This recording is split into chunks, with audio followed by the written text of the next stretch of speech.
Salut à tous, bienvenue dans cette première vidéo. Aujourd'hui, je suis en compagnie de Sandrine. Bonjour Sandrine. Salut Victor. Je m'appelle Victor, je suis étudiant en journalisme à Lille. Je suis un ancien de l'aumônerie collège et lycée. Et aujourd'hui, je vais interviewer Sandrine sur son engagement auprès de vous aussi au sein de la paroisse et plus généralement aussi sur ses centres d'intérêt. Alors, tout d'abord, en quelques mots, est-ce que tu pourrais te présenter? Donc, je m'appelle Sandrine, j'ai 23 ans, je suis étudiante en physiologie, en biologie à la DOA. À l'université Lyon 1 et je suis à Lyon depuis 3 ans déjà.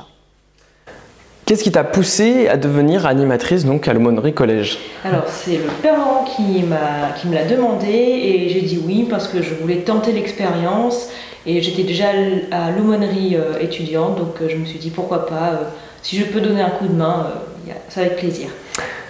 Dans la vie de tous les jours, qu'est-ce que tu aimes faire en général? Est-ce que tu as des passions? Comment occupes-tu tes journées? Alors j'aime faire plein de choses, j'aime le sport, j'aime beaucoup la course à pied, la plongée, la natation. J'aime aussi la lecture, la photographie, la musique, notamment le violon. Généralement, ma journée, c'est vraiment, j'essaie de mettre au moins un peu de sport et toujours un peu de lecture en fin de journée. Et en ce moment, j'évite de faire du sport à l'extérieur. Donc, on fait du sport à la maison et beaucoup plus de lecture que d'habitude. Pour toi, qu'est-ce que signifie être chrétien dans la vie de tous les jours? Alors, c'est donner de l'amour aux autres en fait, c'est aimer les autres, donc en passant par des petits gestes comme prendre soin, en demandant si tout va bien, si on peut aider une personne, si on peut faire sourire ou donner juste un sourire à quelqu'un, c'est déjà très bien. C'est partager de l'amour dans les petits gestes. Pendant le confinement, comment tu t'es mise au service de la paroisse? Alors, je m'occupe un peu du site internet de l'église, donc j'essaie d'avancer un peu sur la reconstruction du site.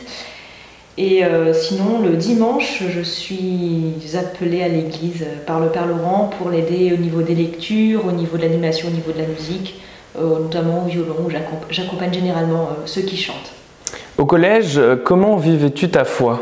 Alors c'était compliqué pour moi au collège parce que j'avais une obligation en fait d'aller au catéchisme, on m'obligeait à aller à la messe et puis c'est après que ça a changé du coup à partir du lycée, surtout à partir de mes études supérieures où je sentais un petit peu ce manque-là, ce manque d'amour, de partage qu'on avait à l'église. Et du coup c'est quand je pouvais pendant mes études qui étaient au départ très prenantes, j'y allais avec ma mère, ma grand-mère, mes parents, ma famille, donc voilà, c'est surtout ça s'est développé à partir de là.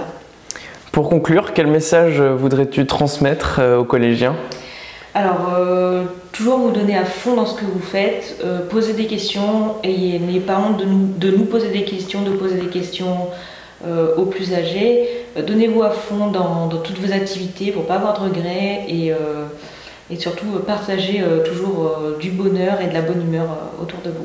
Nous arrivons au terme de cette vidéo, merci de l'avoir suivie, nous espérons qu'elle vous aura plu. Nous vous donnerons donc rendez-vous très prochainement pour un nouvel épisode avec un autre animateur. D'ici là, prenez soin de vous et on vous dit à bientôt. À bientôt.